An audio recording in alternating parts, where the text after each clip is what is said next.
자, 저희가 5주에 걸쳐서 총 5회에 걸쳐서 인도 경제와 그리고 인도의 유망 산업에 대해서 짚어보는 시간을 갖고 있습니다. 오늘 그 세 번째 시간이고요.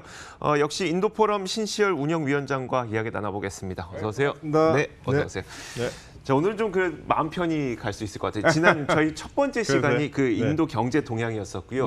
두 번째 시간이 그나마 우리랑 가깝다고 하는 어떤 이커머스 시장이었는데 이번 세 번째 시장은 인도의 그 발리우드라고 부르는 영화 시장에 대해서 이야기를 한번 해보도록 할게요. 자, 먼저 뭐 영화를 보기에 앞서서 인도 사람들은 주로 취미 생활로 어떤 것들을 많이 해요? 인도 사람들의 취미 생활이 다양하게 있는데 그 중에서도 정말 좋아하는 두 가지가 있습니다. 정말 좋아하는 두 가지가 첫 번째가 이제 크리켓 경기.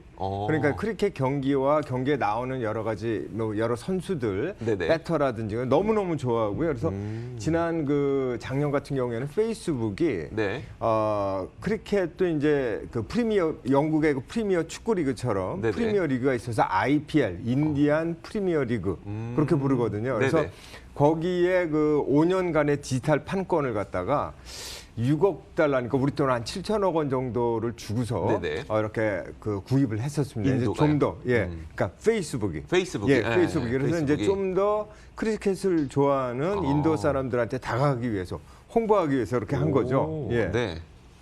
조금 전에 저희가 페이스북을 무작정 따라하기 시간에 좀 봤었거든요. 이런 것도 있었군요. 그런 것도 있었죠. 그다음에 크리켓 말고 또 너무너무 좋아하는 것이 이제 영화하고 이제 영화 배우입니다.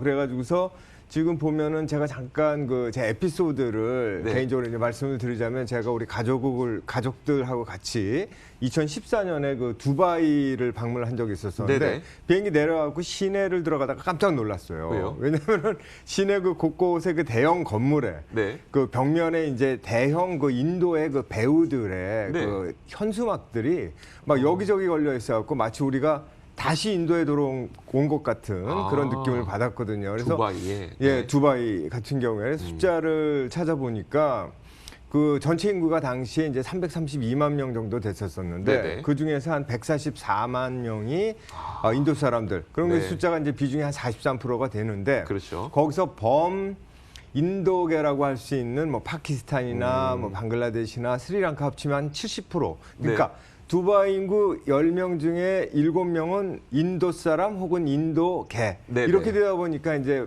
발리우드에 스타들의 영화 현수막이 붙는 거죠. 알겠습니다.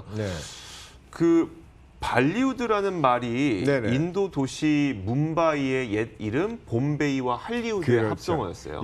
맞습니다. 이제 제가 있던 문바이의 옛날 이름이 봄베이였는데 이제 봄베이하고 미국 영화 산업이 이제 헐리우드니까 봄베이 플러스 헐리우드를 갖다 발리우드라고 볼리우드라고 이렇게 부릅니다. 그냥 당연히 발리우드라는 말을 많이 써서 그냥 받아들이고만 있었지 이게 봄베이였던 건 처음 알았네요. 연원이 그렇게 됩니다. 알겠습니다. 자, 발리우드는 일단 규모상으로 봤을 때는 워낙 규모는 헐리우드 부럽지 않은 그 정도의 규모잖아요.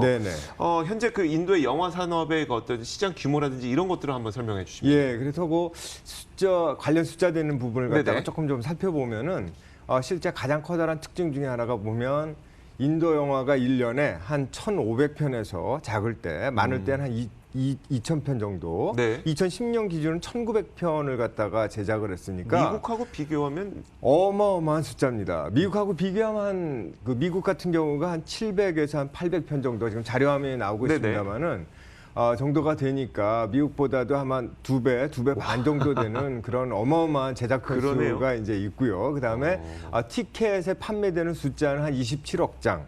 그다음에 미국 같은 경우에 한 13억 장이니까 한 반 정도 되는 거죠. 근데 매출 숫자에 있어서 보면 조금 다릅니다. 어떻게 다르냐면은 기본적으로 지금 미국 같은 경우에는 매출이 한 13조 원 티켓 매출이 그렇게 생기는 거고 인도 같은 경우에는 한 2조 원 정도가 되는데 내부를 보면은 이제 시골이나 지방에서는 인도 같은 경우에 영화 티켓 한 장이 한 840원 정도가 되는 거고. 좋네요. 그다음에 이제 대도시에서 한 5천 원 정도 되는 거고 미국은 한 10,000원 가까이 되다 보니까 저렇게 이제 매출의 차이가 나는 겁니다. 그리고 이제 또 한 가지는 인구가 뭐 13억 7천만이나 되는데 네. 그 정작 영화관 숫자는 아직은 좀 부족합니다. 한 13,000여 곳 정도에 불과한 것이고요. 그 중에 뭐 한 1,200곳 정도가 이제 그 멀티플렉스. 반면에 이제 네네. 그 미국 같은 경우에 한 4만 곳 정도가 지금 현재 영화관으로 있습니다. 지금 저기 예. 보이는 티켓 판매가 그 우리가 영화 표를 구매한 거 그거 말씀하시는 거죠? 그렇죠. 영화 표의 제가 숫자. 뭐가 예. 느껴졌냐면 네네. 13,000개, 극장은 13,000개인데 27억 장이 팔렸고, 네네. 그리고 미국은 4만여 곳에서 13억 장이 팔린 거잖아요. 네네. 인도는 하나의 극장이 엄청나게 밀려 들어갔나 봐요. 뭐 말도 못하게 바글바글합니다. 네, 바글바글하게 예. 보나 봐요. 예, 그다음에 거기 들어가고 이렇게 영화 볼 때 네네. 자기들이 좋아하는 장면이 이렇게 나오면은 갑자기 박수를 치고 뭐 소리를 지르고 하면서 이제 감정이입을 하는 거죠. 네네. 인도 사람들이 그런 게 우리나라에서 있습니다. 하면 예. 안 될 법한 행동들이. 네네. 하네요. 알겠습니다. 예, 예. 자, 이렇게 예. 네네. 그러다 보니까 심지어 어떤 일이 있냐면은 네. 그렇게 이제 인구는 많은데 네. 극장 수가 적고 하다 보니까 또 본 영화 또 보고 그러거든요. 그래서 어떤 일들이 벌어지냐면은 사실은 이제 이렇게 인도 그 도시를 다니시다 보면은 뭐 옥외 간판이라든지 네네. 버스, 택시 이렇게 다 광고하는 장소잖아요. 네네. 돈을 주고. 네. 근데 거기에 이미 그 영화관에서 상영이 끝난 그 영화들 그 포스터가 네. 붙어 있는 거죠. 그러니까 그게 뭐냐면은 네. 몇 날 며칠에 어떤 TV 채널에서 그 1년 전, 2년 전에 그 영화를 다시 한다는 그런 그 광고가 붙습니다. 네. 예. 그러니까 이제 시청률이 확보가 된다는 의미죠. 그래서 가끔 가다가 종종 이렇게 자주 보실 수 있습니다. 네, 알겠습니다. 워낙 그 극장의 개수가 많지 못하다 보니까 그렇죠. 1년에 예. 1,900편이 만들어지는데 네네. 그걸 다 상영할 수 있는 공간도 마땅치 네, 않은 정도인데. 마땅치 않고요. 예. 알겠습니다. 자, 인도 영화라고 한다면 뭐 몇 가지 특징을 좀 꼽을 수가 있을 것 같은데 네네.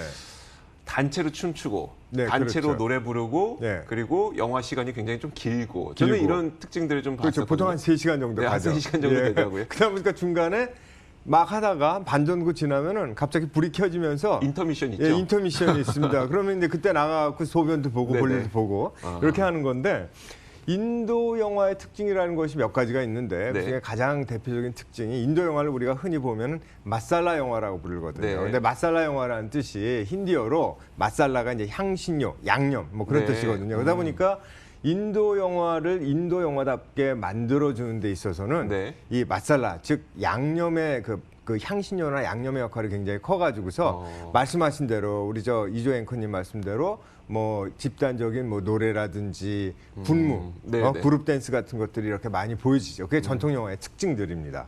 예. 감칠맛 나는 영화라는 것 같네요. 그렇죠. 감정이입을 서로 그런 네. 집단 그 군무하고 노래를 통해서 영화 배우하고 관객들 간에 이렇게 소통을 하는 거죠. 감정이. 근데 이제 예. 저도 이제 영화에 이제 군무와 노래가 있다는 거는 제가 몇 가지를 골라봤기 때문에 알게 된 거고 사실 네네. 전 세계적으로 많이 흥행을 했던 인도 영화의 경우에는 오히려 이런 네네. 게 빠져 있는 그런 영화들이 훨씬 더 많았었어요. 예, 예. 그게 네. 이제 전통 영화의 특징은 마살 영화처럼 아까 말씀드린 그런 특징이 있지만 최근에 와가지고서는 이제 그 이른바 국제화의 물결을 타고 트렌드를 타고서 이제 집단적인 어떤 군무 노래 뭐 그런 것들이 좀 많이 줄어들었습니다. 그래서 그 네. 대표적인 케이스가 뭐가 있냐면 한 2가지 정도가 되는데 네. 2009년에 저희 나라에서도 상영이 됐던 그 슬럼독 밀리어네어. 네, 네, 그게 뭐 유명했죠. 작품상, 감독상 해갖고 아카데미 8개 부문을 무려 수상을 했던 그런 네. 작품인데 거기도 보면은 마지막 장면을 빼고는 집단적인 뭐 노래와 춤이 좀 빠져 있습니다. 네네. 그래서 국제화로 승부를 보는 건데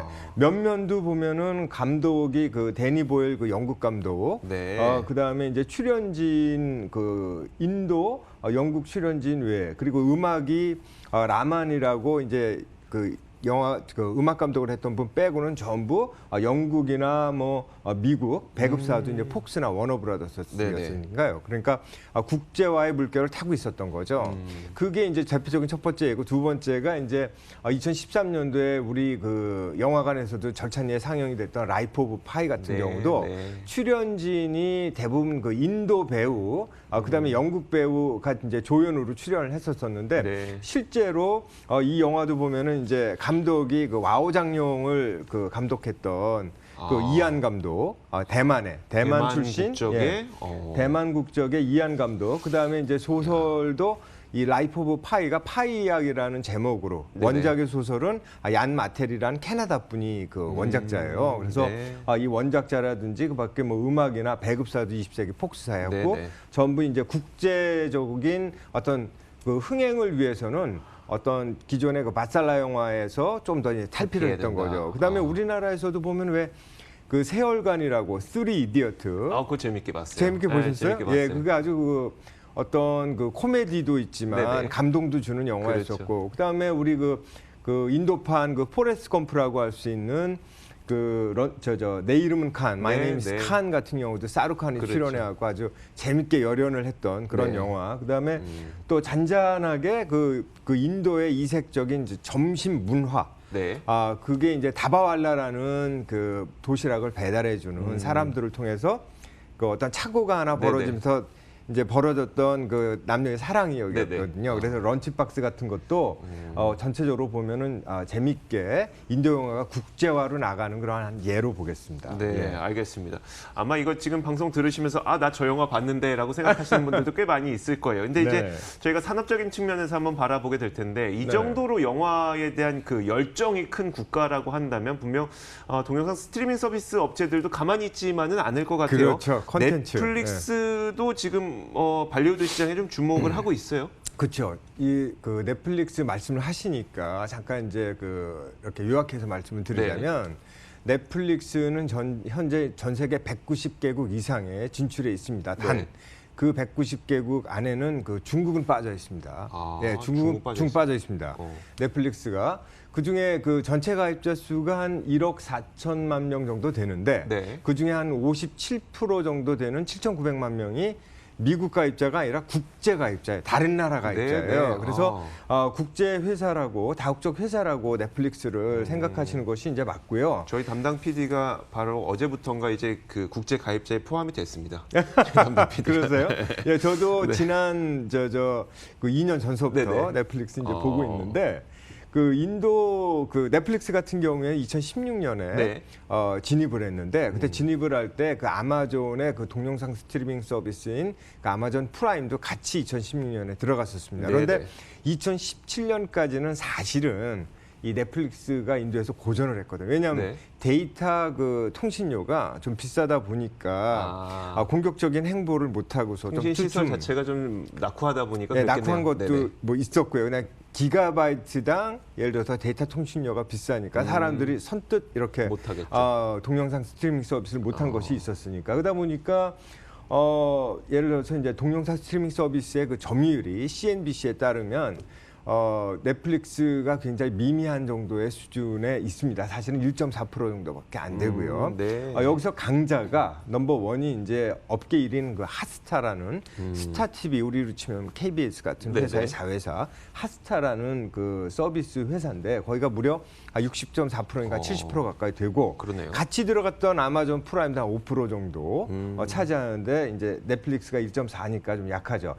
뭐니 해도 이제 가장 커다란 영향이 그 있었던 점은 예를 들어서 아까 말씀드린 그 핫스타라는 같은 경우에 이제 그 서비스료가 한 달에 한 3불 정도니까 우리로 치면 뭐 한 3,600원이 채 안 되는 그런 저렴한 비용이었고 프라임 같은 경우도 아마존 프라임 같은 경우도 1.9불이니까 보면은 뭐 한 2,500원. 반면에 넷플릭스 같은 경우에는 자료화면에서 보시다시피 7.3달러면 한 8,500원 정도 되니까 굉장히 비싸잖아요. 그러게요. 그 핫스타보다도 한 2배 반, 프라임보다는 무려 한 4배 거지만 가까운 그런 비싼 가격이다 보니까 좀 고전을 했던 것 같고요. 그럼에도 불구하고 이제 인도의 그 동영상 서비스를 넷플릭스가 그러면은 그 포기할 수 있냐?